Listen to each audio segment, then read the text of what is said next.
Vamos ver se tem som. Estamos aí, chegando daqui a pouquinho.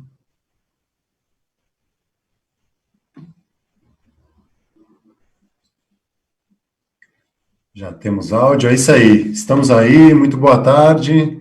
Nessa sexta-feira, dia 12 de junho, 3h01 da tarde agora. Boa tarde aí para todo mundo. Hoje com o Edu Krieger para falar com a gente. Trajano, vai daí. Ok, como diria. Quem é que falava ok?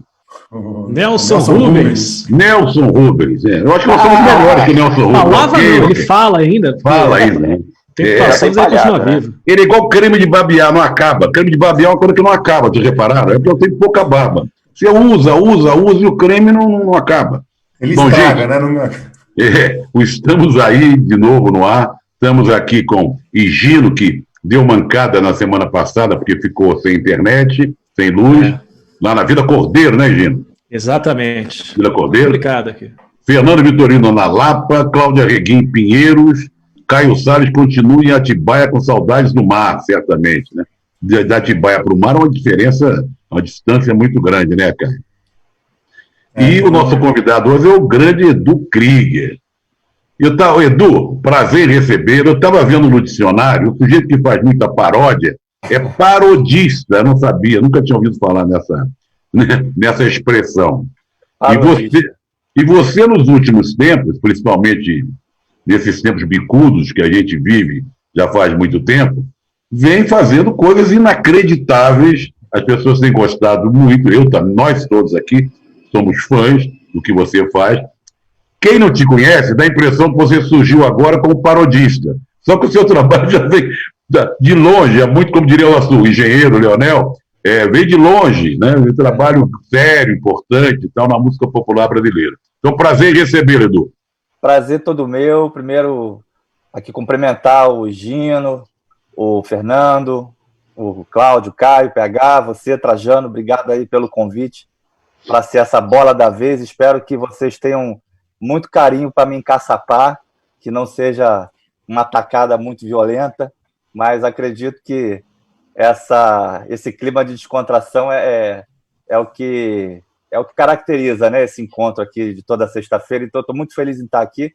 E realmente, assim, eu tenho já um histórico, né, de composição e músicas gravadas por bastante gente, como Maria Rita, Ana Carolina, Maria Gadu, Tereza Cristina. Então, aos poucos, eu fui desenvolvendo esse trabalho de composição e acabei chegando através do pessoal do Sensacionalista. Vocês devem conhecer lá a turma lá do site, né? Claro. Eu conheci a turma do Sensacionalista em 2016 e comecei a fazer umas colaborações para o site deles, criando paródias, criando quadros musicais. E aí eu fui, aos poucos, conhecendo mais a turma do humor, né? Principalmente os roteiristas, e acabei sendo convidado para integrar o programa da Tata Werneck. Eu faço a produção musical e a direção musical lá do Lady Night. E a Tata Werneck é uma escola muito peculiar de humor, né? Ela tem um estilo muito próprio de improviso, de velocidade, de criação. Então eu estou desde o início lá do programa Lady Night junto com a Tata, e aí por conta disso fui efetivado na Globo como roteirista e autor de paródias, né? Então eu venho escrevendo muita coisa para os programas de humor, para o Tá No Ar, junto com Marcelo Adnet. O programa acabou, mas depois o pessoal criou um telejornal de humor chamado Fora de Hora, que teve a sua estreia esse ano, e estou há alguns anos lá no Zorra também. Então eu estou exercitando a paródia já tem assim uns 3, 4 anos, e eu comecei a me especializar na linguagem, né? Porque a paródia tem uma ciência exata na construção, né? Qualquer pessoa pode ter uma ideia para paródia, pode ter um ponto de partida. Geralmente, esse ponto de partida ele vem de uma sonoridade parecida, né? Então, você pega assim, por exemplo, chutando qualquer coisa. Ai, meu Deus, que saudade da Amélia. Aí as pessoas falam, que saudade da velha, né? Porque velha parece com Amélia. E aí pode ser um ponto de partida para falar de um relacionamento de terceira idade, que saudade da velha. Só que, geralmente, quando as pessoas não estudam, não têm as ferramentas, né, de construção, elas param aí, né? Isso acontecia muito lá na Globo. Tem muito roteirista muito bom de ideias, né, que a gente chama de premissa, né? Eles dão essa fagulha inicial e aí não tinha muito quem desenvolvesse isso lá na emissora. Tem o Juca Filho, que é autor de Toada, vem morena ver comigo essa cantiga.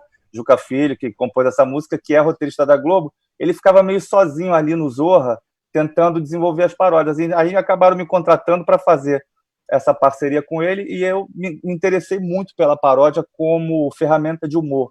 Tenho lançado no meu Instagram, né, no @edukrieger, com bastante êxito, assim. E aí eu descobri que a paródia ela tem uma comunicação muito imediata com o público, porque o público conhece geralmente a música original, né, já tem uma empatia pela música original, e ver essa letra transformada em outra coisa geralmente dá causa um efeito muito surpreendente, né? Então eu comecei a ter muito compartilhamento dessas paródias, inclusive Trajano compartilhou algumas que eu sei, e eu acabei ficando bem importante por causa disso. E aí me empolguei tanto que criei agora um festival de paródias. O primeiro festival. Antes de você falar do festival, só um pouquinho, Edu, para a gente passar, dividir a bola. Você vai tocar para a gente hoje, né? Alguma paródia? Pelo menos uma capelinha aqui eu faço. Claro, uma capelinha você faz. Olha, eu só quero, antes de passar a bola primeiro para o Vitorino, dizer o seguinte: eu acho que o Edu não sabe, e muita gente não sabe. Eu também não sabia que a filha dele. Ontem nós terminamos do programa da TVT com ela cantando, ela era tipo um aljarrô, assim, uma coisa da nova atmosfera. Percussão corporal, né? Percussão corporal, sensacional. Depois você vai falar disso. E o pai do Edu, grande maestro, Edino Krieger, eu tive uma pequena convivência com ele nos tempos do Jornal do Brasil. Porque ele tinha um programa na Rádio Jornal do Brasil, que era na Rio Branco ainda. E eu trabalhava no Jornal do Brasil e ele na rádio. Me lembro muito bem dele, um homem bonito, alto, cheio de cabelo, assim. Maestro Edino Krieger. Ele era maestro e você não, Zé? Eu não. Eu ia perguntar isso, se também se atacava de maestro nessa época, Zé. Vai, Vitorino. Bom, vamos lá. Boa tarde para todo mundo, boa tarde para o Edu, especialmente hoje com a gente. O bom é que o Edu não vai, a gente não corre o risco, né? Para pegar um gancho num dos assuntos da semana, de falar que o convite para a live foi aquele convite que a gente fica ali meio constrangido, mas aí diz, vamos lá então, né? Aconteceu com o nosso... Imagina. Longe de constrangimento, né? Como disse o agora advogado Moro em relação a ter sido padrinho de casamento. Edu, eu queria saber justamente isso, assim, desse universo de personagens, dessas paródias todas. Quem é o personagem assim que mais é rico, que mais fornece gancho, essa centelha para poder fazer as paródias assim no Brasil que a gente vive atualmente? Assim, tem alguém que seja meio top, assim, pule de 10 assim na coisa? Essa é uma pergunta muito difícil de responder, né? Porque estou brincando. Obviamente, o nosso presidente ele é o maior fornecedor atual de temas e de assuntos para paródia, né? Porque ele se empenha muito, né? Para tumultuar o próprio governo, e a gente surfa nisso, né? Com toda a paródia, ela tem essa característica de transformar o caos, né, em algo engraçado ou pelo menos crítico, né? Mas de um modo geral, o Vitorino, o personagem antigamente das paródias, né, era o oprimido, né? Era o negro que transformava na paródia, se transformava num cachaceiro ou no malandro no mau sentido, ou o homossexual que era ridicularizado pelos trejeitos, a mulher que era tida como uma gostosona sem inteligência. Então as paródias elas tinham muito essa característica de bater no oprimido, e de alguns anos para cá o humor ele bate no opressor. Então a gente não vai ridicularizar o negro, vai ridicularizar o racista, a gente vai ridicularizar o machista e não a mulher que apanha, a gente vai ridicularizar o homofóbico e não o trejeito do gay. Então isso tudo gerou uma transformação muito grande nisso que você falou, nessa premissa, né? Nessa inspiração para a paródia.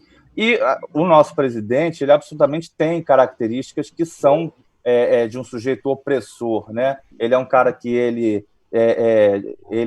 ignora as minorias, ele é um sujeito que numa reunião ministerial, ele se expressa de uma maneira extremamente rude, Então, tudo isso são características que ele tem desse sujeito opressor, e ele vira um prato cheio para esse tipo de humor que a gente busca, que é o humor que ataca a opressão e não mais o oprimido, né? Então, a gente Muito legal. Caio. Bom, boa tarde para todo mundo aí, em especial o Edu, um prazer estar aqui de novo, mais uma sexta-feira aí, nessa quarentena interminável, esperando o isolamento começar em algum momento, e eles só estão afrouxando esse isolamento. Edu estava falando dessa coisa de agora, né, o motivo da chacota é o opressor, o racista, o machista, e esses dias o Porta dos Fundos fez um vídeo, né, que aí depois foi super acusado de gordofobia, e teve um problema, e eles refizeram o vídeo com outro ator, para mostrar que a piada funcionaria independentemente do ator. Você já teve algum problema de ter feito alguma paródia e depois viu que pegou mal, assim, que por mais cuidado que tenha tido, por mais cuidado que tenha, a coisa passou e falou, putz, eu não tinha percebido isso, mas não pegou bem para determinado público, para algum tipo de pessoa aí, né? Olha, quando a gente trabalha lá na mesa de redação dos programas de humor da Globo, a gente felizmente conseguiu ter uma equipe de roteiristas que tem essa diversidade, né? Então nós temos as minorias representadas lá na nossa mesa, e elas se manifestam na hora, elas acusam na hora quando a gente está desviando a piada, porque isso que aconteceu com Porta foi isso, né? A piada poderia funcionar sem que o personagem fosse, né, gordo. Então, assim, quando a gente faz uma piada onde o desenvolvimento vai desviando porque quem está cantando aquilo é um ator negro, né? Ou quem está cantando aquilo é alguém que está imprimindo algum trejeito afeminado, um ator que de repente acha que vai ficar mais engraçado se ele imprimir um trejeito afeminado cantando aquilo. Geralmente a gente na hora é alertado, né, pelo pessoal que tem lugar de fala, né, que essa expressão hoje em dia é a expressão da vez e realmente tem muita importância. Então, muitas vezes a gente tira o ator negro porque aquela paródia que está falando, por exemplo, sobre uma corrupção ou sobre um roubo, né, de alguma maneira, a gente está, sem querer, imprimindo uma ideia de que o negro é que rouba, né? Então a gente tira, mas tem o contrário também. Às vezes a gente não coloca o ator negro na piada e os roteiristas lá, que são afrodescendentes, falam: vamos botar um negro para fazer essa piada, não tem problema. A gente fala, pô, mas será que pega bem o negro ser o cara que vai cantar isso, que vai ficar um pouco com a parte jocosa? Aí os roteiristas falam, pode botar sim, bota o Paulo Vieira para cantar isso, porque ele vai fazer bem e a piada não vai desviar. Então, nós que somos opressores, né, estruturais, eu me incluo como um deles, eu sou um homem branco, hétero, de classe média, eu ouço muito quem tem esse lugar de fala, porque a gente não tem esse olhar, né, treinado, a gente está treinando ainda esse olhar para poder identificar isso que o Porta detectou depois, né, através disso que você falou, dessa reverberação negativa na rede, e aí corrige. Mas isso é para tu ver, Caio, assim, que é um treinamento ainda que está inicial, né? Porque o Porta é um núcleo formado de craques do humor que ainda assim pode resvalar nessa questão toda. O quadro, o sketch deles de Natal, que foi uma polêmica absurda, né? Assim, em termos de questão de religiosidade, que teve aqueles acontecimentos lamentáveis de atentados, jogaram bomba e tal, porque zombavam de Jesus. Ali foi detectado algum ou outro sinal também de homofobia que poderia ter sido evitado, sabe? Entrou num certo debate dentro da turma de humor. Então, a gente que trabalha com humor está treinando também a nossa percepção para entender essas nuances que são muito novas para a gente, né?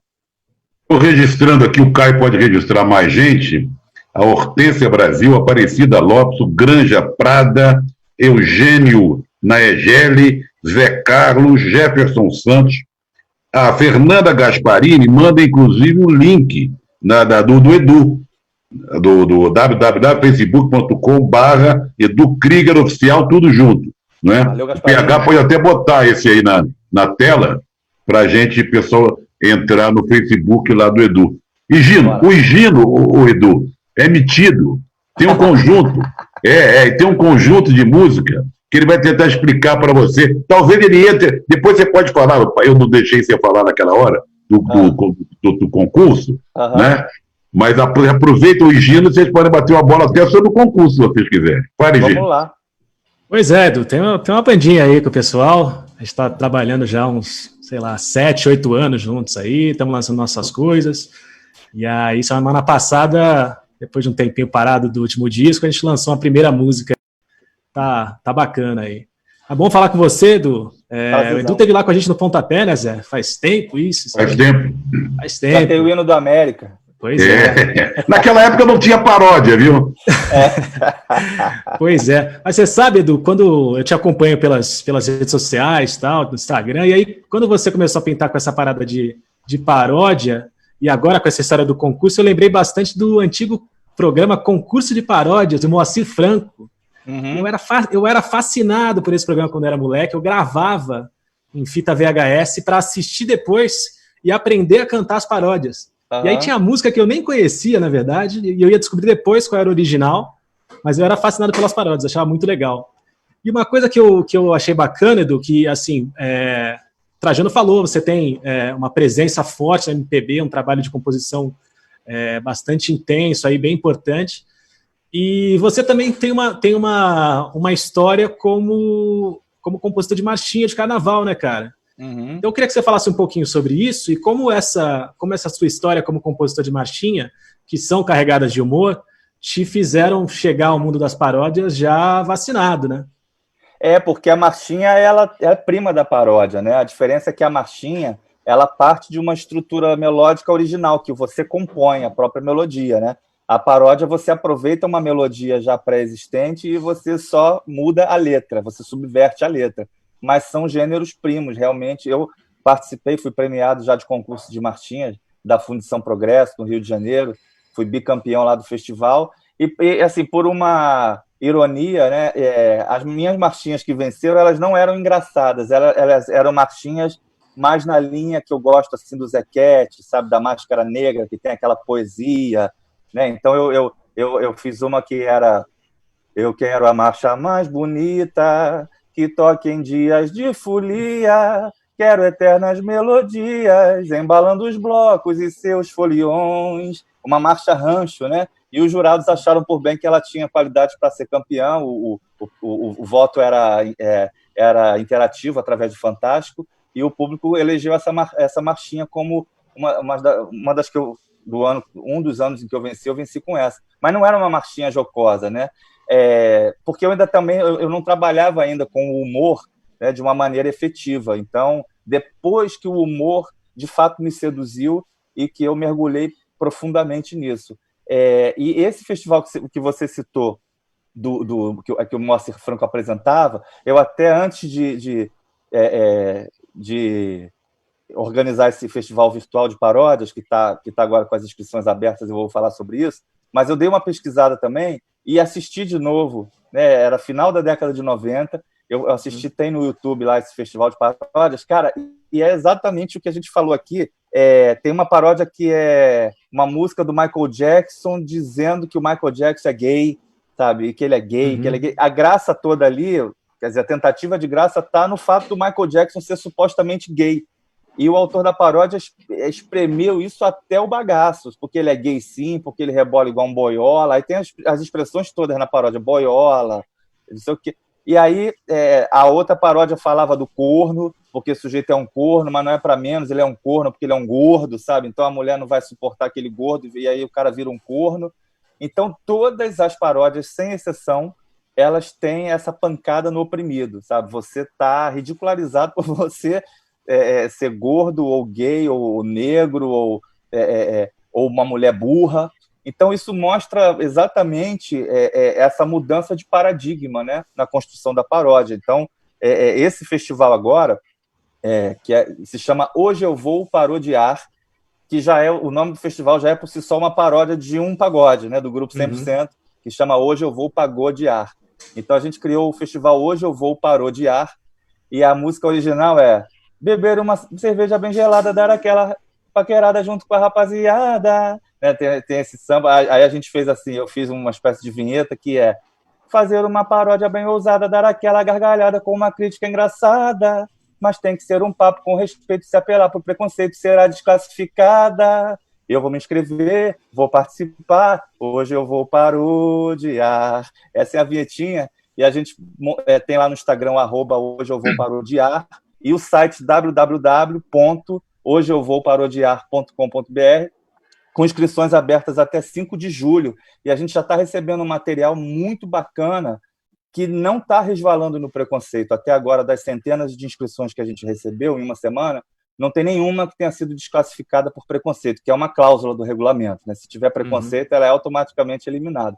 Então, a gente tem um corpo de jurados de gente muito, muito íntima desse assunto. Né? O próprio Leonardo Lana, do site Sensacionalista, está lá. Nossos presidentes de honra são Marcelo Adnet e Tata Werneck, ou seja, tá bacana, tá bem representada lá a paródia no corpo de jurados, e a gente espera receber muitas inscrições, até porque tem uma pequena taxa de R$15 de inscrição que vai ser depois toda revertida para profissionais da cultura em situação de vulnerabilidade. Então a gente resolveu aproveitar esse momento de quarentena e fazer uma filantropia também. Então quem se inscreve já está automaticamente contribuindo com essa ação. Então o festival Hoje Eu Vou Parodiar, com inscrições já abertas, para a gente estimular essa criatividade com humor, com musicalidade. Não sei se o PH está colocando no ar. Você pode fazer um sinal de positivo, viu, PH? Entrou Você no tá ar, colocando sim, no já ar no lá. site. Tá? Legal. Hoje eu vou É bom. parodiar e tudo mais. Tem gente, antes do Arregui falar, tem gente se manifestando aí, Caio, com você? Tem o José Carlos, que mandou um parabéns, com esse timaço de melhor qualidade, um abraço para todos. Jefferson Santos, Edu Krieger, um gênio das cordas musicais, grande abraço. E aí o Fernando Gasperini, que mandou o link, está também fixado no comentário aí abaixo. Quem quiser curtir, entra lá depois. Não sai da live, né? Continua aqui. Olá, amigos. Olá, Edu. Prazer falar contigo. Fala, Regui. Beleza? Prazer meu. Tudo bem, graças a Deus. A gente vive num momento muito dramático na história da humanidade. E, particularmente no Brasil, um momento que aumenta essa sensibilidade com o descaso do governo, das autoridades em relação aos cuidados que a gente tem. Isso é um complicador para vocês, criadores de paródia. É uma preocupação que passa na cabeça de vocês, achar o tom certo diante dessa situação ambígua aí? A gente tem uma preocupação que é ser factual. Por exemplo, existe aí toda uma narrativa de que a família Bolsonaro é ligada à milícia. Mas isso não é factual, isso é especulativo, né? Então, isso está ainda sendo investigado e ninguém pode dizer, de fato, que isso é verdade. Então, se a gente fizer uma paródia falando isso, a gente está sendo leviano, né? E dependendo do programa para que a gente escreve, né? Se a gente fala de um programa como o Zorra, que tem uma amplitude, né? Um alcance gigantesco em termos de repercussão e de audiência, a gente incorre num sério risco de tomar um processo e de fato, isso seria plausível, né? Porque a gente estaria sendo leviano. Mas, quando a gente vai para o factual, que é o único cuidado que a gente tem, a gente pode brincar à vontade. Então, por exemplo, se o Bolsonaro é um grande entusiasta da cloroquina, e ele fala isso, ele verbaliza isso, não tem por que não brincar. E aí eu fiz lá e botei no meu Instagram, existem uns... peraí, como é que era? Existem uns que, ao discordar da medicina, desprezam tudo que a ciência nos ensina. Trocar ministro da saúde é uma rotina, enquanto isso mais o vírus contamina, e o gado curva-se a prática assassina de um presidente que faz rima tão cretina. Tubaína é um irresponsável que não sabe, mas opina. A cloroquina não é vacina nem na China. Pronto, fizemos a cajuína do Caetano, mantendo a estrutura original das rimas, né, que é uma delícia, né, quando você tem uma estrutura de rimas tão precisa, com tanta precisão, né, na original, brincar com isso na paródia com essa precisão é uma delícia. E a gente falou de algo factual, de um presidente realmente que não sabe, mas opina, e a cloroquina não serve para nada, assim, em termos de confirmação científica, né? Então, isso pode se tornar um mote para uma paródia, mas a preocupação é essa, é em brincar com tudo dentro de algo que de fato foi dito ou foi expressado publicamente, para a gente também se resguardar de possíveis sanções. Antes de passar a bola para o Vitorino de novo, queria fazer uma pergunta para você. Qual foi que você acha que acertou na mosca de todas essas paródias mais recentes? Eu acho que brincar com Chico Buarque sempre é muito potente, né? Primeiro porque o Chico é um opositor de primeira hora de tudo que está aí, né? Sempre foi. Segundo porque ele tem uma construção poética muito consistente, então mexer com Chico Buarque sempre significa um trabalho muito forte de reestruturação das palavras, e porque as músicas do Chico estão dentro de um inconsciente coletivo ainda de protesto, né? O Chico ainda é, talvez na música popular brasileira, o grande nome, né, do protesto. Então, eu fiz duas do Chico que foram assim de uma repercussão gigante, mas fiz uma também da Legião Urbana, que brinca com o Eduardo e Mônica, transformando em Bolsonaro e Moro. Essa teve assim, uma viralização ainda maior. Então, Chico e Legião foram essas duas que foram um tiro mais da mosca. Quer que eu faça um trecho? Não. Vamos lá, dá uma palhinha. O Bolsonaro e Moro, eu vou fazer essa. Fala da relação dos dois. Então, diz assim: Bolsonaro abriu os olhos e tratou de se livrar do delegado que lhe impuseram. Enquanto Moro preparava seu ataque, disputando autoridade, os dois se indispuseram. Bolsonaro e Moro acabaram confessando sem querer que cometeram muitos crimes para chegar até o poder. Segundo o juizinho, Bolsonaro lhe disse: me ajuda com a federal, os caras vão me descobrir. Papo estranho, conversa esquisita. O diretor-geral, eu exijo que demita. Aí o Moro sorriu e depois riu um pouco mais do mitozinho que tentava intimidar. E o Bolsonaro, meio tonto, vendo já cair a casa com a PF, eu vou me ferrar. Bolsonaro e Moro sempre foram parecidos para ganhar as eleições. A parceria então se fez, enquanto um fazia gesto de arminha com a mão, o outro pôs Lula sem provas no xadrez. Para conseguir se eleger, foi só falar do PT e fake news espalhar. Não! E a dupla se empenhou a cada mês num grande esforço para se blindar. E os dois tramavam sempre juntos, só que não estavam juntos e a lambança se expôs. Pois todo mundo diz que o ex-juiz tem pressa e lhe interessa 2022. Destruindo a parceria, Moro sabe o que faz, está protegido pelo STF. Para não ir em cana, Bolsonaro, que tal quer pôr um amiguinho na PF? Bolsonaro e Moro travam guerra em Brasília, ambos falam a verdade e merecem a prisão. Só que na PF, se o amiguinho entrar, deixa os filhinhos do Bolsonaro livres de investigação. Aí tem o refrão.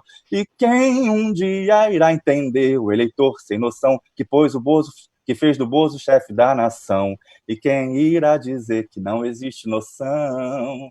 Existe noção. E a letra é grande, hein, Edu? Essa letra é comprida, dá trabalho. Deu trabalho. Dá trabalho. E mexe com o Renato Russo, que tem também uma legião de fãs muito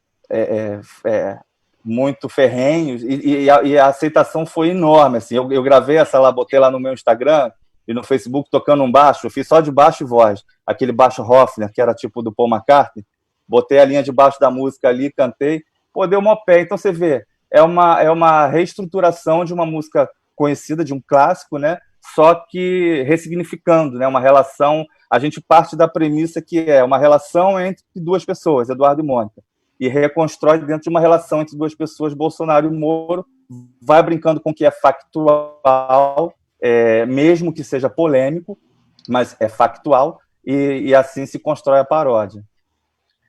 Tem que lembrar vocês que quando eu conversei com o Edu, o de aniversário da filha do Edu, né? Ele está abrindo mão do aniversário para conversar com a gente, né, Edu? Um aninho. Estamos preparando o bolinho dela ali enquanto eu bato esse papo aqui. Vitorino.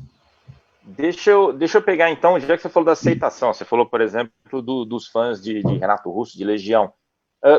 Alguém, já teve alguém, assim, autor de música, que tenha demonstrado insatisfação, não tenha gostado, ou mesmo fã, assim, essa aceitação, porque você falou de Chico, você falou de Renato Russo, mexer com algumas coisas são mais complicadas, né? Alguns compositores. Alguém já reagiu mal, fora, evidentemente, os os bolsominions, enfim, que são sempre raivosos com tudo. Mas alguém não gostou até hoje, assim, do resultado da paródia, por exemplo? Se é possível não gostar? Os compositores em si, não. Mas em termos de fã-clube, quando a gente estava escrevendo para o programa Tá No Ar, lá junto com a Dinei e tal, e a equipe de roteiro, a gente quis fazer uma brincadeira com um gênero musical que estava muito na moda, que é o K-pop. O K-pop, que é a música pop coreana, né? Da Coreia do Sul. É da Coreia do Sul. A gente quis fazer uma brincadeira mostrando como seria um K-pop da Coreia do Norte, se o K-pop fosse norte-coreano. Então, a música era uma paródia, né, de um grande sucesso do K-pop original e transformado num suposto K-pop da Coreia do Norte, apadrinhado pelo Kim Jong-un. E a gente reconstruiu toda a letra dizendo: nós vivemos... Aqui tem democracia, sim. Nós somos democraticamente obrigados a apoiar nosso líder. Sabe? Nós temos liberdade, sim, de expressão. Nós temos a liberdade de exaltar o nosso líder e tal. E aí a gente começava a falar numa linguagem de um grupo, de uma boy band, né, que era oprimida por um regime militarista e ditatorial, só que tentando dar uma impressão de que lá somos todos felizes, sabe? Cara, isso foi um linchamento, porque os fãs do K-pop, que são adolescentes de 13, 14 anos, e são absolutamente... Eles fazem do K-pop uma religião. A gente descobriu que mexer com adolescente é perigosíssimo, porque a gente recebeu uma enxurrada de ofensas e xingamentos, e o ponto de partida da ofensa era: seus burros! Se fosse hoje, eu ia me sentir até o Pazuello, né? Eu ia me sentir até Pazuello. Pazuello, porque a ofensa começava com: seus burros! Não sabem que o K-pop é da Coreia do Sul e lá existe democracia. Vocês estão falando uma coisa errada, dizendo que o K-pop é da Coreia do Norte, seus idiotas. Só que a gente quis propor uma inversão, que no humor tem muito isso, né? Você tira uma coisa daqui, bota ali, faz um deslocamento, né? E vê como ficaria. A molecada não quis saber do deslocamento, não entendeu a proposta e meteu o malho. A gente ficou assim 1 mês e meio sendo achincalhado nas redes, como os idiotas burros que não sabem que K-pop é da Coreia do Sul. Então, a partir daí, a gente falou: cara, mexer com fã-clube de adolescente é um risco muito grande. Assim, a possibilidade disso gerar uma pancadaria é muito forte. A gente passou por isso lá no Tá No Ar. O Arregui, antes do Caio falar, você sempre faz aquela lista de efemérides, né? O que nós temos para hoje? Hoje, por exemplo, além do Dia dos Namorados, parabéns a todos os namorados, né, de todos os gêneros, Dia Mundial contra o Trabalho Infantil. É uma coisa muito importante, é uma bandeira muito importante. Tem até uma música do Emicida que eu coloquei no site a propósito disso. 20 anos daquela tragédia do ônibus 174 no Jardim Botânico. Uma cena carioca transmitida pela TV, dramática, né? Que o policial tentou atirar no sujeito, não conseguiu matar, o sujeito matou a moça, que era refém, e fuzilaram o sujeito dentro da ambulância. Da Rádio Patrulha lá. 101 anos de Oberdan Catani, grande goleiro do Palmeiras. Virou estátua no Parque Antártico. 91 da Anne Frank. Nunca deixemos de citar a Anne Frank, a judiazinha, que morreu em 1945. 87 anos da grande Carmen Verônica. A Carmen Verônica, deixa eu falar um pouco da Carmen Verônica. A Carmen Verônica, eu tive infância, né? E a Carmen Verônica era uma das 10, uma daquelas da lista do Sérgio Porto, do Sandy Lau, das certinhas do Lalau. Era uma mulher muito bonita, ela sempre foi bonita, com mais idade e tal, mas era aquele tipo de vedete, de coxa grossa, perna comprida, sempre estava na lista, e a gente sempre aplaudia a lista das certinhas do Lalau, porque a Carmen Verônica merecia estar lá. Eu lembro dela, bonitona. 79 do Chick Corea, grande músico americano. Né? 50 do Rodrigo Maia, presidente da Câmara. O Botafogo. Botafogo, fazendo meio certo. Este Botafogo. E no campo esportivo, temos 79 do Antônio Lopes, treinador, delegado Antônio Lopes. 62 do Maguila, Adilson Rodrigues. 46 do Flávio Conceição. Sim. 33 do Gil, zagueiro do Corinthians. 28 do Felipe Coutinho, jogador do Bayern de Munique. E faz 5 anos também, para nós mineiros, da morte do grande Fernando Brant, letrista, parceiro do Milton Nascimento em incontáveis canções. Não, e hoje, 17 anos da morte do grande, do genial Itamar Assunção. Já que tem que ser sempre lembrado, Itamar Assunção, né? Caio. Eu estava vendo as mensagens aqui, mas o pessoal a Terezinha de Menezes falando que está ali também acompanhando. O Edu estava falando que é complicado mexer, né, desse problema que teve com o K-pop, é complicado mexer com fã-clube adolescente e tal, mas mexer com fã-clube de presidente hoje em dia tem sido bem complicado. E agora, com essas publicações que você tem feito mais botando a cara mesmo, né, e usando as redes sociais pessoais, né, para colocar ali, você tem sentido alguns ataques, tem sofrido alguns ataques, algum tipo de hostilidade, assim, né? Porque enquanto você está ali, o programa que está sendo atacado, é a equipe do programa, agora você bota a cara e bota na tua rede social, né? Como que tá isso aí? Dá conta de ver os xingamentos de comentários que chegam ou não? Olha, Caio, os xingamentos, eles são todos muito padronizados, né, cara? Eles são muito parecidos, né?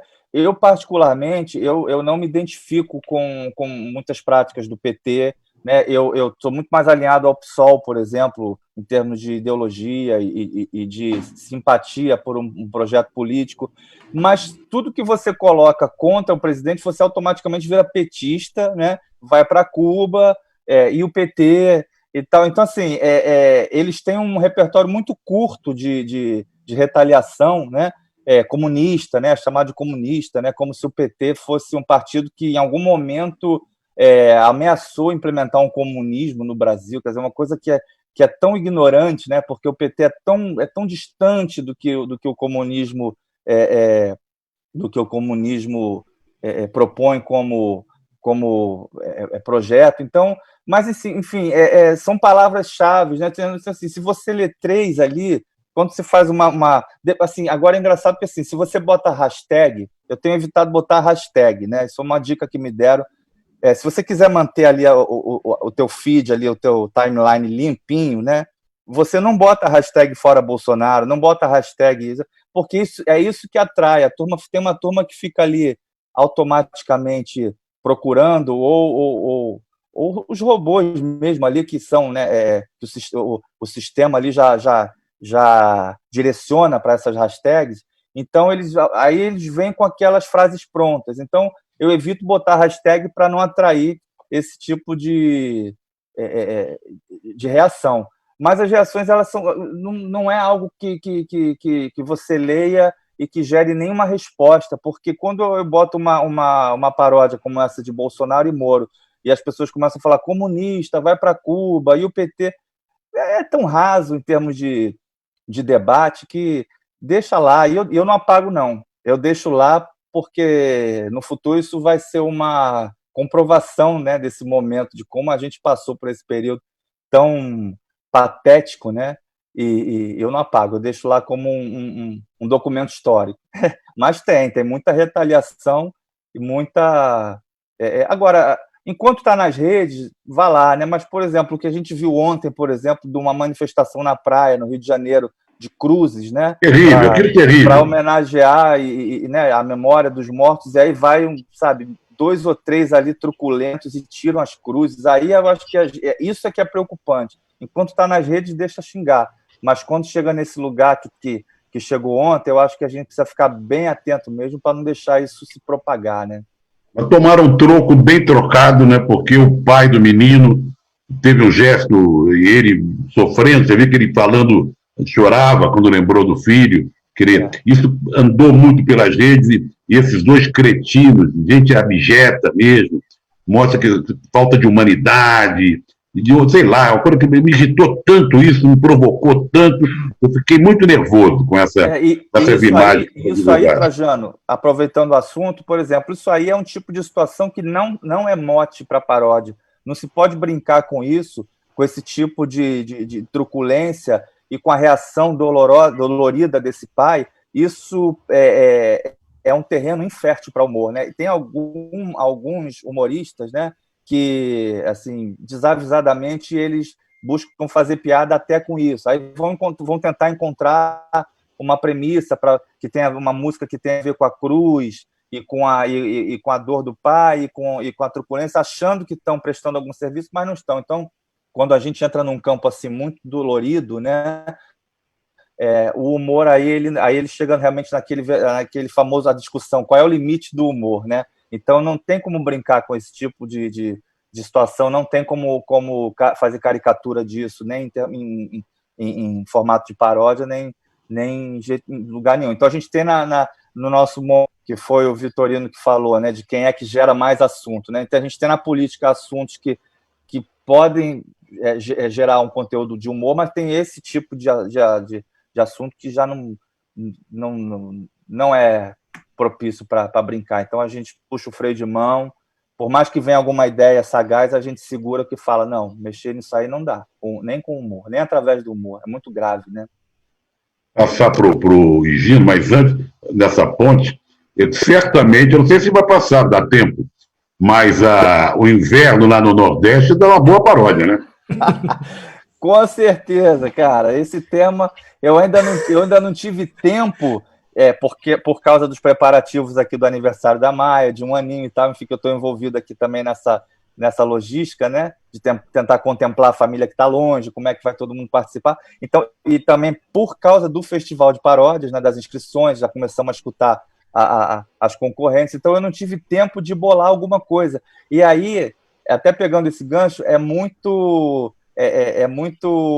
complicado, porque às vezes se você deixa passar o momento, a paródia passou, fica velho. Passou. Isso aí eu tinha que ter postado no máximo ontem. Se eu for compor hoje para postar amanhã, se eu conseguir achar, já está velho. Então a paródia ela é ingrata nesse sentido, né? Você tem que fazer essa crítica e você tem que fazer enfim, você tem que realizar isso num tempo limite ali. E infelizmente, essa aí do hemisfério norte brasileiro eu deixei passar. Higino. O governo não dá mole, né? Esse governo cada dia um motivo de paródia. Se você perder uma... Olha, esse governo é igual a coisa da novela, cada mergulho um flash. Quer dizer, todo dia mais ou menos isso. Antes do Higino, Trajano, o Caio falou, eu lembrei até que, por exemplo, no Zorra, quando o Zorra deixou de ser um programa, que era o Zorra Total, né? Que era aquele humor do metrô, olha o trem, olha não sei o que e tal, aquela coisa mais que a gente começou a considerar antiga. E foi reformulada a linguagem para um humor político, uma crônica cotidiana e tal. Aí começamos a buscar esses assuntos quentes. Tinham semanas lá em que o programa vai ao ar sábado, né? O Zorra é apresentado todo sábado. Na terça-feira, o ministro falava uma besteira, a gente preparava a cena ou a paródia, gravava. Quando era na quinta-feira, já mudava para uma outra coisa. Eles conseguiam ser mais, assim, enfim, surpreendentes. E aí, a piada que foi gerada na terça, na quinta-feira estava velha. E a gente ficava torcendo para que no sábado de manhã não viesse um outro absurdo, porque ia derrubar a piada de quinta. Então, as piadas estão, nesse governo, elas envelhecem numa velocidade que eu nunca vi na minha vida. Daí surgiu o bordão, tá difícil competir com a realidade, né? Que é o bordão do programa, né? Exatamente. Tem como, né? Os caras estão à altura, assim, os caras vão e... Não, e você fala, por exemplo, se você criar um personagem que alguém ligado ao governo, que fala que o peixe desvia do óleo, porque ele é inteligente, ele consegue enxergar o óleo e ele desvia, isso é um texto que, se a gente colocasse lá na discussão, certamente o pessoal da redação final vai falar, não bota isso não, porque isso é pouco crível, isso é muito absurdo, sabe? Ninguém ligado ao governo diz que o peixe é inteligente, então você está exagerando no teu humor, na caricatura, baixa o tom para não ficar forçado. E o cara vai e fala exatamente esse tipo de coisa. Então a gente está com eles produzem textos que a gente provavelmente vetaria na mesa de redação de humor por achar que seriam textos forçando, né, a barra para fazer piada. Então tá difícil competir com a realidade mesmo. Ó, Higino, antes de você falar, só um lembrete aqui. Tem gente pedindo para fazer a paródia da Regina Duarte. Daqui a pouco a gente fala. Higino. Tá certo. Ouvindo você falar sobre essa questão de tempo aí, né, de estar atual, quando a Regui falou sobre as efemérides do dia e falou sobre os 50 anos do Rodrigo Maia, eu até já imaginei fazer uma paródia, meu caro Edu, que seria a paródia do Aldir Blanc. Resposta ao Tempo seria o Rodrigo Maia cantando Nota de Repúdio ao Tempo. Mas você vê, já são 3 da tarde aqui, aí não vai dar tempo, para amanhã já tá velha, então realmente essa dinâmica é muito louca. Queria saber de você, Edu, para quem está interessado em participar do concurso, mas sente que, putz, eu não sei nem por onde começar, eu nunca fiz uma paródia, mas eu acho engraçado, acho interessante e tô querendo usar essa energia contida aqui na quarentena para extravasar a minha arte. Além de seguir você no Instagram, que está lá mostrando o seu talento cada vez com mais frequência, que dicas você dá para essa galera de quem seguir, talvez, quem são outros grandes produtores, aí, bons produtores de paródia, e por onde começar nesse caminho? Olha, as dicas são basicamente o seguinte: escolher uma música bem conhecida, né? Porque, por exemplo, até essa daí que você citou, A Resposta ao Tempo, ela não tem esse apelo popular tão grande, ela é uma música mais segmentada, né? Então, provavelmente, que alguém que não é tão atento, né, a esse tipo de gênero não vai ter a referência da música original, né? Porque é uma música, até pode ser considerada uma música cult, né? Um lado B, embora seja muito bonita e a tua premissa seja muito boa. Mas, então, assim, escolher uma música bem conhecida, não precisa ser atual, não precisa ser uma música do momento, mas pode ser um clássico, mas que seja conhecido. Tico-Tico no Fubá, por exemplo. Um Tico-Tico no Fubá, um Legião Urbana, um Chico Buarque desses mais conhecidos, um sertanejo universitário que bombou. Cabeleira do Zezé, pode ser. A Cabeleira do Zezé pode ser. Já corre pro perigo hoje em dia, né? Ela é uma música que até no carnaval ela está sendo questionada, né? Exatamente. Pela mas, por exemplo, quando você faz uma paródia sobre uma marchinha, né? Você está fazendo meio que um humor em cima de um humor, né? Esse tipo de humor sobre o humor nem sempre gera um resultado tão interessante, porque a música original já tem uma intenção de ser engraçada. Então, você fazer a piada sobre a piada, tentar esse plot twist, nem sempre funciona, porque pode correr o risco da marchinha original ficar mais engraçada do que a sua paródia. Então, o ideal é que você busque uma música que não tenha uma intenção de ser engraçada e que seja conhecida, que você se preocupe, uma outra dica, com a questão da métrica, né? Então, se a música como eu cantei aqui, porque o filhinho do Eduardo tá de recuperação, você conta as sílabas para falar, porque os filhinhos do Bolsonaro não vão ter investigação. Tem que casar bem o número de sílabas da paródia com a original, para não ficar aquela coisa de você falar, mas se na PF o amiguinho entrar, aí, de repente, os filhinhos do Bolsonaro podem ficar sem investigação. Se você quiser botar sílabas a mais, você vai comprometer a sonoridade da sua paródia e o público não se agrada muito disso. Partir sempre de uma perspectiva de uma palavra que soe parecida, né? Lá no Tá No Ar a gente pegou realce do Gil e fez o reaça, né? Então, a sonoridade de realce nos remeteu à reaça e a gente construiu, né, a paródia em cima disso. E a gente fala de linguagem também. Por exemplo, o Gil tem uma linguagem meio etérea, uma poesia, né, assim, bem com uma sonoridade poética. Então a gente fez do reaça, a gente fez: não faz sentido ter escola sem partido, se o debate é parte de ensinar. Já é futuro, homem pode ter marido e a mulher se empoderará. Reaça, reaça, quanto mais melanina, melhor. E o refrão dizia: reaça, não seja reaça. Tinha um naipe, né? Reaça, não seja reaça. Era não seja reaça. Então essa coisa de a mulher se empoderará. O Gil falaria isso numa música, porque ele tem essa questão da sonoridade. Espera aí que tocou meu alarme aqui. Tem essa questão da sonoridade nas palavras. Então, você escolher uma palavra como ponto de partida que pode gerar uma outra, né? Como realce virou reaça. E buscar a linguagem Gilberto Gil, né?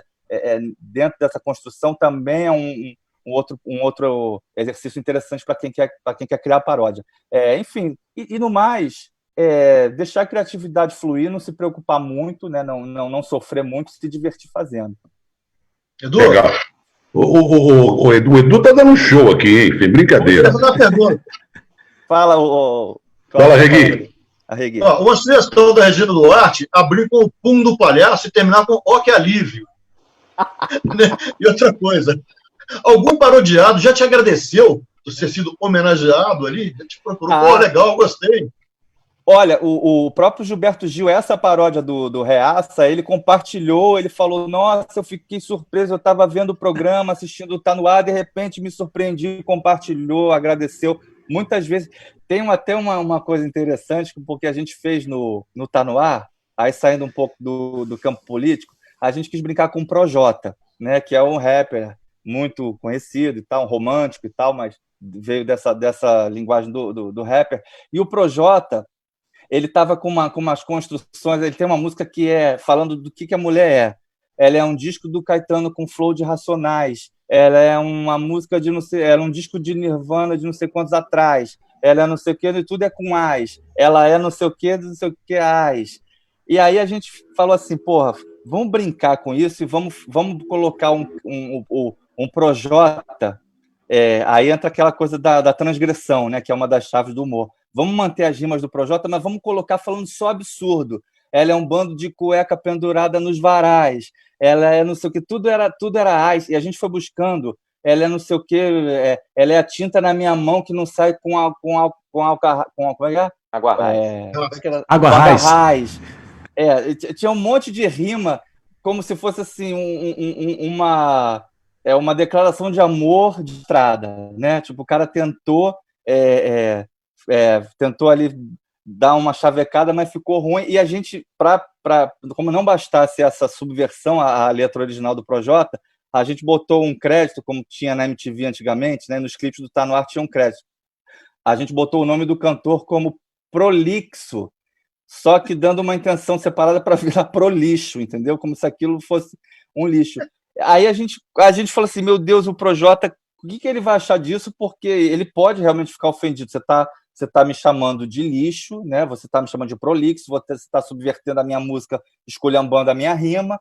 Cara, o Projota compartilhou, agradeceu, falou que ficou muito honrado, sabe, que o programa era genial. Então a gente falou, cara, esse é o melhor homenageado que tem, é o melhor artista para ser parodiado, é aquele que entra na brincadeira, que joga junto, que entende que essa caricatura não é uma ofensa ao trabalho dele, é apenas uma distorção, né, e que não tem um sentido necessariamente um sentido degradante. É apenas uma brincadeira com o trabalho do artista. Então, a gente tem tido reações sempre muito favoráveis, né, por incrível que pareça, mesmo quando é um caso como esse do Projota, a gente ficou com o pé atrás, assim, meio inseguro da reação dele, mas foi positiva também. Agora, o Edu, tudo bem, nós estamos falando aqui de paródia, concurso de paródia, trabalho seu com o pessoal de humor da Globo e tal, e o trabalho que não é paródia, como é que é o seu trabalho, aquele que você vem carregando, fazendo há muitos anos, quer dizer, que não tem nada a ver com isso que nós estamos falando? Eu me dediquei muito tempo à composição da canção, né? E Maria Rita gravou um samba que eu fiz chamado Maria do Socorro. Maria do Socorro, suas pernas torneadas pelas ladeiras do morro. Eu fazia muito esse tipo de repertório. A Ana Carolina gravou muita parceria minha.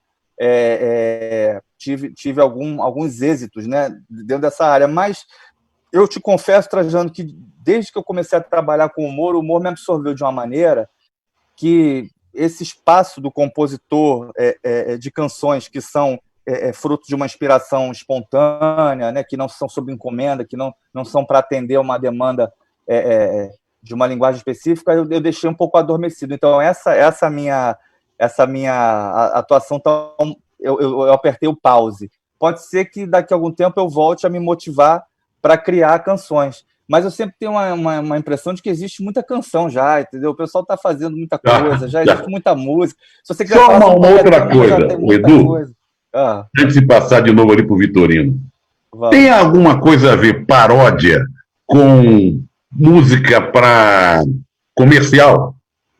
Não. De anúncio, que eu quero. Por exemplo, Varg, quer dizer, esse tipo, aqueles mais antigos, de Todd, não sei o que, tem alguma coisa a ver?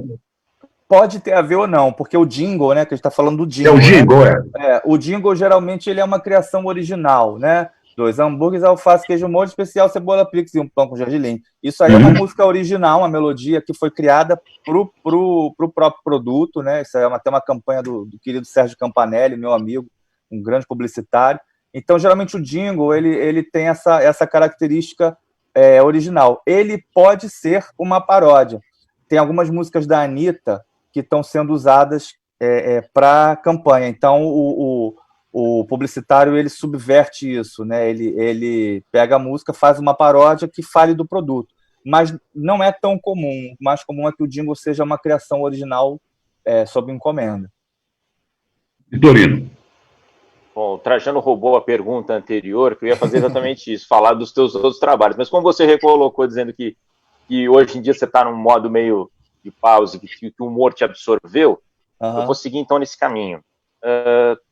Da mesma maneira que a gente viu surgir uma nova safra de humoristas, da qual você também faz parte, né, mesmo contribuindo ali na parte do roteiro, o Adnet, a Tatá, a gente tem também do outro lado da trincheira uma onda de humoristas que de repente começaram a cair para um lado mais à direita.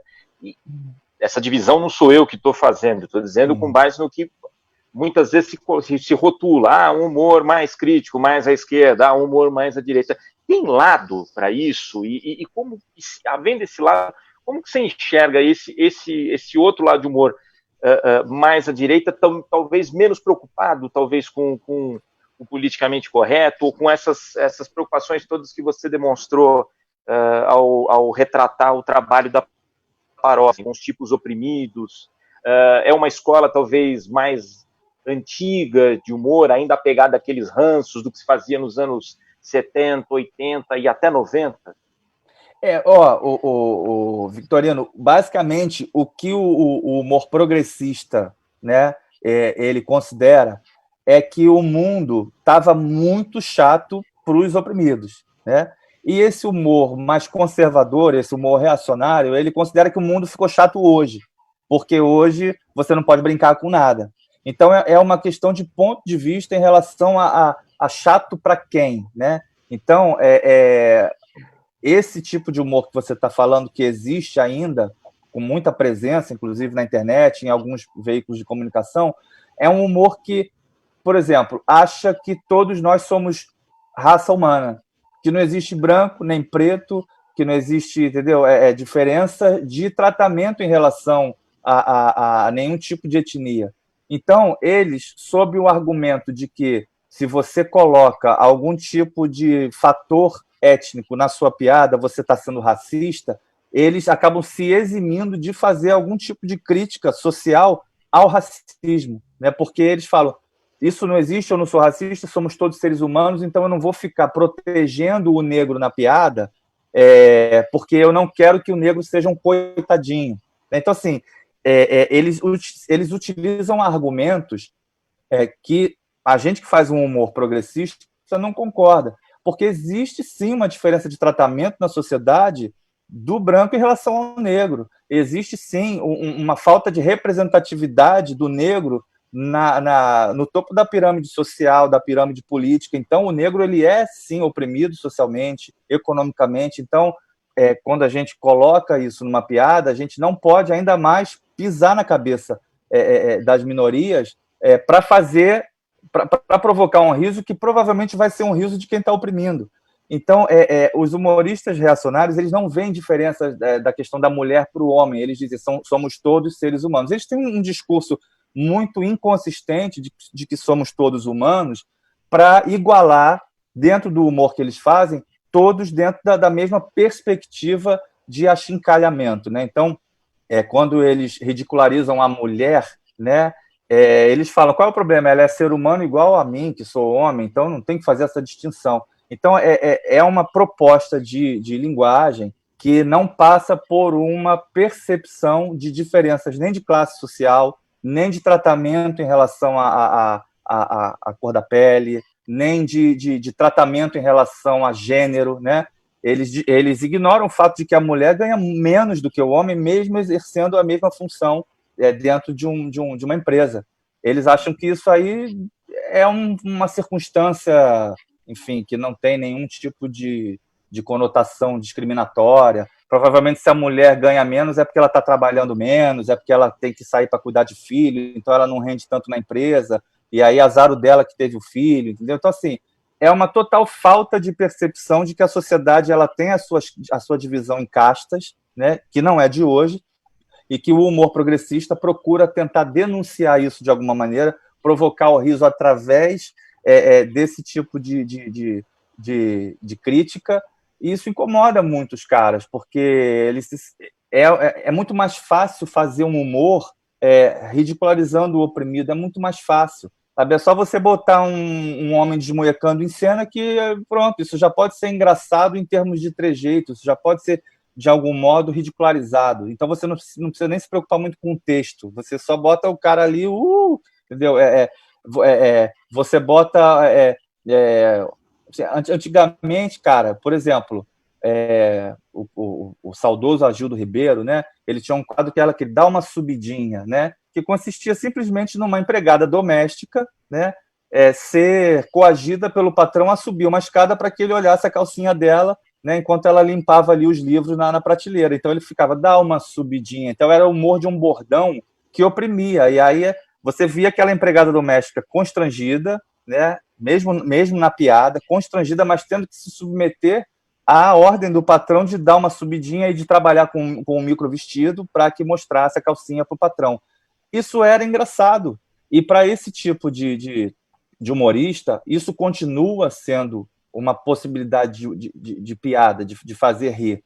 Mas para quem é progressista, não. O humor progressista, ele analisa a situação num espectro mais amplo de que ali existe uma relação de assédio, né? Nesse tipo de piada existe uma legitimação do assédio, uma legitimação da inferioridade da figura feminina, uma opressão social muito grande, e aí a gente não brinca com isso, porque para a gente que trabalha nessa linha progressista do humor, isso seria a mesma coisa que você pegar aquele pai, como a gente citou aqui, colocando as cruzes de volta e querer fazer graça com isso. E aí vai dizer, mas pô, qual é o problema? Todo mundo morre, todo mundo já perde alguém na família, vamos fazer piada com isso porque é engraçada a figura, né? É engraçada a figura daquele pai fincando as cruzes ali, eu achei engraçado, eu vou fazer uma piada com isso.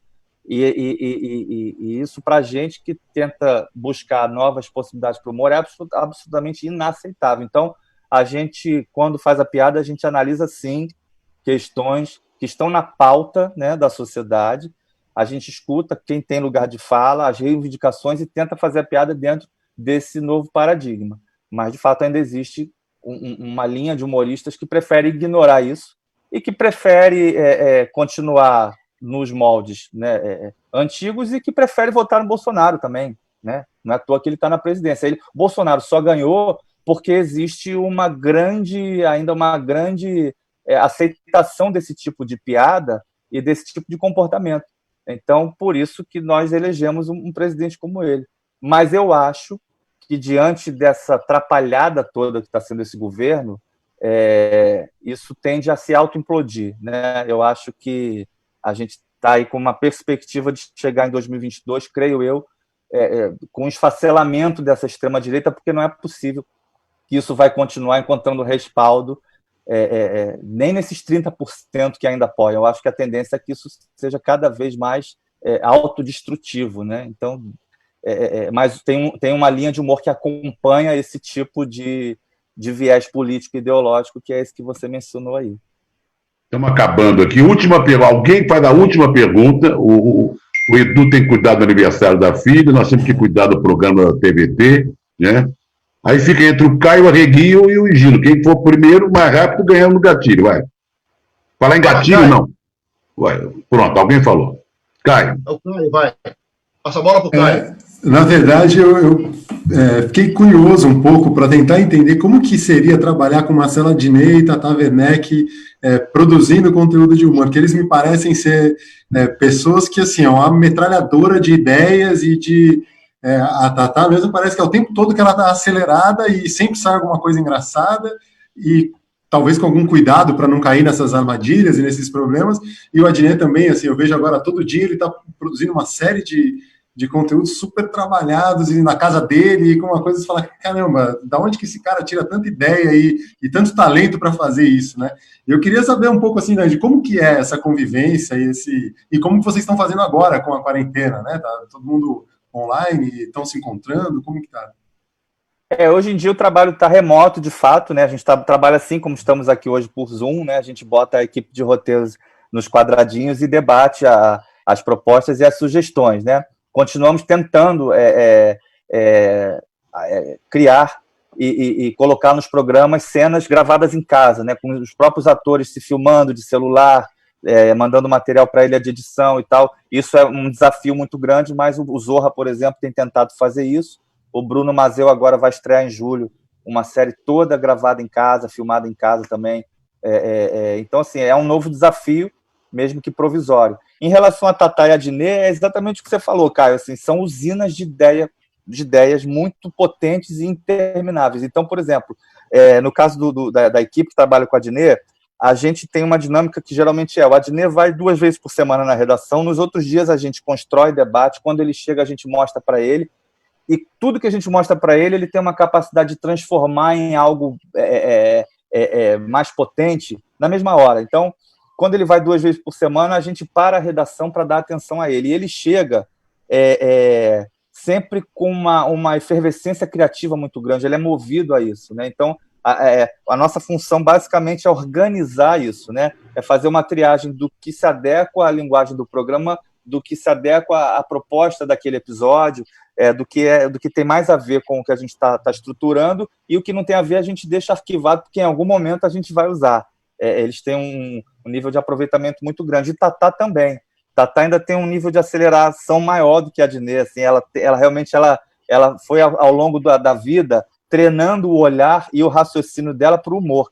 Então, o fato de você, Caio, estar agora com a mão no queixo, nessa posição com o negócio do teu lado, isso já vai virar 87 possibilidades de piada para ela. Ela vai ficar falando sobre isso assim, até a gente mandar parar.